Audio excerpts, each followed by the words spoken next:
토큰 증권을 발행하고 유통하는 것을 줄여서 STO라 부르죠. 금융당국이 이 STO를 자본시장법 테두리 안에서 제도화하겠다고 나서면서 이른바 한국형 STO 시대가 본격적으로 열릴 것으로 기대가 되는데요.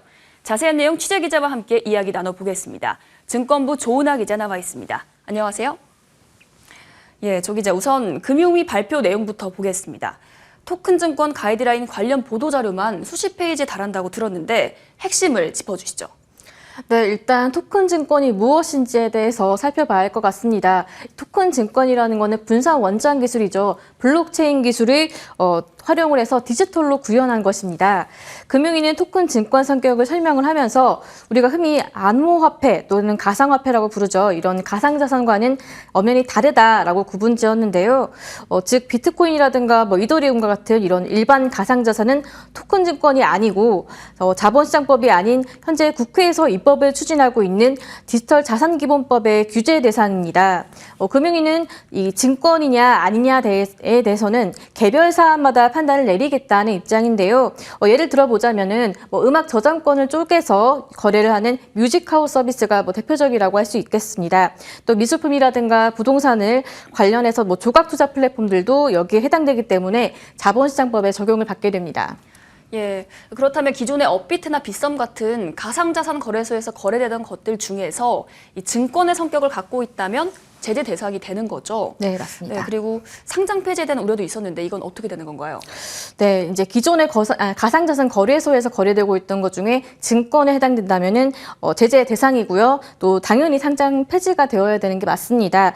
다만 이제 기존에 거래되고 있는 것들 중에서 토큰 증권에 해당하는 사례는 거의 없을 것이다 이렇게 보고 있는데요. 이 증권이냐 아니냐에 대해서는 금융당국이 지난해 4월이죠. 조각투자 가이드라인을 발표를 하면서 어느 정도 성격을 좀 설명을 한 바가 있고요.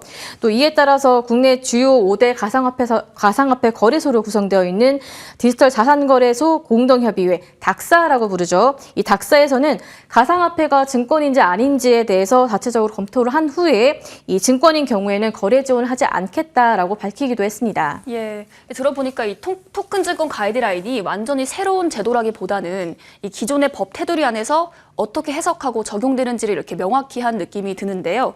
이번 가이드라인으로 업계엔 어떤 변화가 예상되나요? 네, 이 토큰 증권 제도화로 다양한 상품을 정말 무한대로 발행을 할 수 있게 된 만큼 다양한 업체들에게는 기회가 된 것은 분명합니다. 한국거래소 같은 경우에는 지금 소규모 장외거래 시장을 운영을 하게 되고요.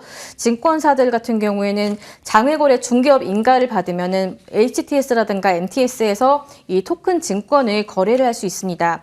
이번 가이드라인에 따르면은 발행과 유통은 철저히 분리되어야 하는데요. 이 이해상충 문제가 생기기 때문입니다. 다만 금융위에서 규제 샌드박스를 인정받은 이런 업체들은 한시적으로 발행과 유통을 같이 할 수 있게끔 이제 테스트를 하고 있거든요. 네. 아무래도 이제 샌드박스를 받은 업체들은 시장 선점 효과를 보지 않을까 싶습니다. 조각 투자 플랫폼 업체들 중에서 지금 샌드박스 지정이 안 된 곳들 같은 경우에는 이 토큰 증권 관련 서비스를 좀 중단을 해야 되는 상황인데 오늘 미술품 조각 투자 플랫폼이죠. 이 테사에서 미술품 분할 소유권을 거래하고 있는 이 마켓 서비스라는 게 있는데 이것도 지금 서비스를 중단을 하겠다라고 밝혔는데 이건 역시 정부의 가이드라인 때문으로 풀이를 해야 될 것 같습니다. 이 업체들은 이제 앞으로 사업 재편을 하겠다라고 밝힌 상황이고요. 또 비상장 주식을 거래하는 이런 업체들도 기대감이 큰데요. 이 업체들 같은 경우에는 이 장외중개 거래업을 장외중개업 인가 신청을 낼 예정입니다. 이 서울거래소 비상장 서비스를 운영하고 있는 PSX 측 이야기 들어보겠습니다. 다양한 기업들이 토큰 증권 시장에 뛰어들 것으로 보입니다. 저희는 대형 증권사하고 협력하고 경쟁하기 위해서 유통 분야에 집중하도록 하겠습니다. 앞으로 정부의 비상장 거래소 제도화에 맞춰 저희 서울거래 비상장은 장외거래 중개업을 신청하고자 합니다. 네, 사실 이 토큰 증권 사업을 한다고 해도 아직은 시장 자체가 적고 또 수익성이 크다고 보기는 좀 어려운 상황인데요. 그러다 보니까 업체들은 이제 미래 먹거리 정도로 인식을 하고 준비를 하는 그런 모습인데요. 당장은 수익을 낼 수 없다 할지라도 미래를 위해서 서로 협력을 하면서 덩치를 키워 나갈 것으로 보이는데 증권사들이 그동안 조각 투자 플랫폼들과 협력을 하면서 다양한 사례들을 만들어 나가고 있거든요. 그래서 업체들 간의 이런 다양한 협력을 바탕으로 또 많은 시도가 이루어질 것으로 전망이 되고 있고요.